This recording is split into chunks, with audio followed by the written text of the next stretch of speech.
Welcome to my channel today. We are going deep into the legendary world of the Plymouth Barracuda, a car that is not just a machine, but a living icon of the golden muscle car era.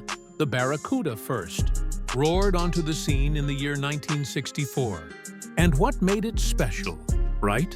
From the beginning was its bold design, its fastback styling, and its attitude that said, "I am here to take on the world." The early model was based on the Plymouth Valiant platform, yet it stood out with its massive wraparound rear glass that made it unique.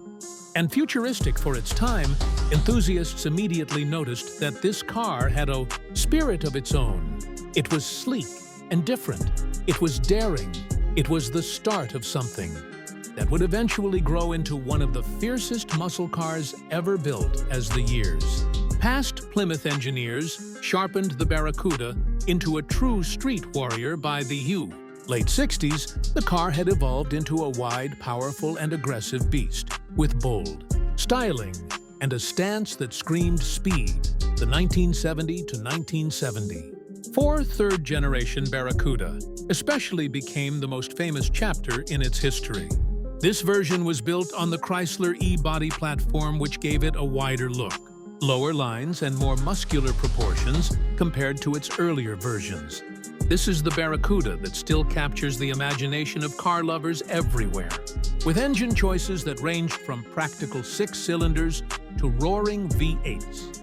The Barracuda was versatile, but the real legends were born when buyers chose the high-performance options under the hood. One could find engines like the 340 small block, the 383, the 440 big block, and of course, the king of them all, the 426 Hemi.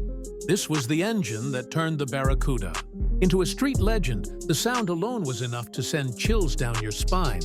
It was a roar that announced power, dominance, and pure adrenaline.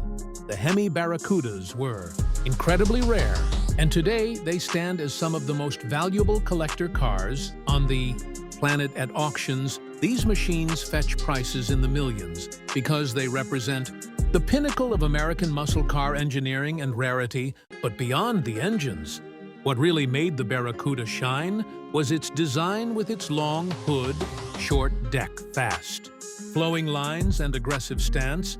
It looked like it was built to race, even when standing. Still, the shaker hood scooped the split grille, the muscular fenders, every detail told you this was a car for drivers who wanted excitement and style in one package. Behind the wheel, the Barracuda delivered a raw and thrilling experience. The steering was heavy, the suspension was firm, and the acceleration was brutal. It was not about comfort.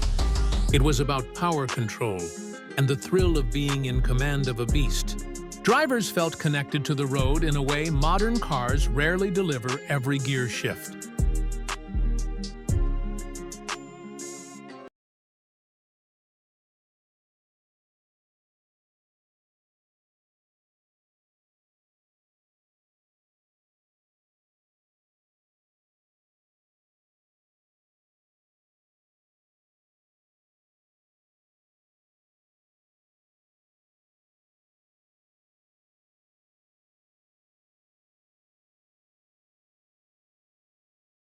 its frame with aerodynamic finesse, yet retained the aggressive stance that makes a roadrunner unmistakable. Every curve whispers speed. Every line sings performance. Under the hood lies a powertrain that balances raw might with electrified innovation, delivering acceleration that pins the driver to the seat, while efficiency keeps the journey alive. Longer, the interior is crafted with drivers in mind, blending retro inspiration with futuristic touch displays and tactile controls that respond like extensions of thought. The seats hug every curve of the road. The stitching reminds of craftsmanship that refuses to fade. The sound system echoes clarity, while the exhaust note outside thunders a mechanical symphony. Wheels